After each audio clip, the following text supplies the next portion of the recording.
ये वाकया एक लड़की का है जो अमीर घराने की लड़की थी, और उस लड़की का अपना बयान ये है कि मेरा घर चूँकि अमीर था और मैं बहुत ही एडवांस लड़की थी।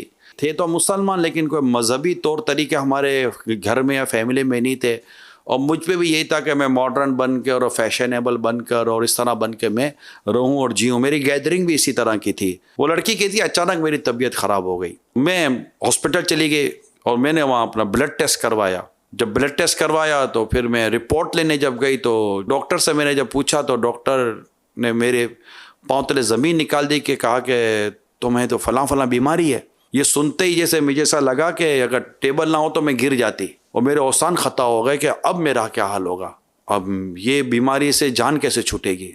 इस हालत में उसको अपने रब की भरपूर याद आई, बहुत रोई, अपने रब से बहुत माफ़ी मांगी, खूब इस्तिग़फ़ार किए और अपने आप से गोया कहने लगी कि आज के बाद मैं अपने रब की नाफरमानी नहीं करूँगी। अब वो इबादत की तरफ आई।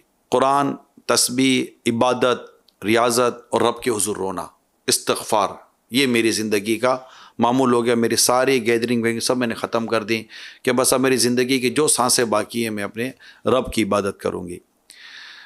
एक दिन फ़ोन की घंटी बजी, मैंने फ़ोन उठाया तो वही डॉक्टर साहब फ़ोन पर थे। तो डॉक्टर साहब ने कहा कुछ समझ नहीं पड़ी बेटा कि ये कैसे हो गया, होना नहीं चाहिए था, ऐसा कभी होता नहीं है मगर ये हो गया। डॉक्टर साहब क्या हुआ? क्या बेटा वो जो मैंने आपको जो रिपोर्ट दी थी ना, वो आपकी नहीं थी, किसी और की रिपोर्ट थी, आपकी रिपोर्टें क्लियर है।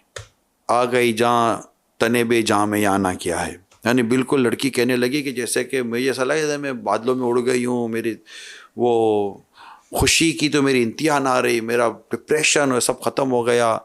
और मैंने फिर फ़ोन बंद हुआ तो मैंने अपने आप से नीयत की कि इस गलत ख़बर की वजह से जो सही रास्ता मुझे मिला, तो आज खबर जब दुरुस्त मुझे मिली है तो मैं इस सही रास्ते को कभी नहीं छोड़ूंगी और मैं ज़िंदगी भर इसी रास्ते पर चलती रहूँगी।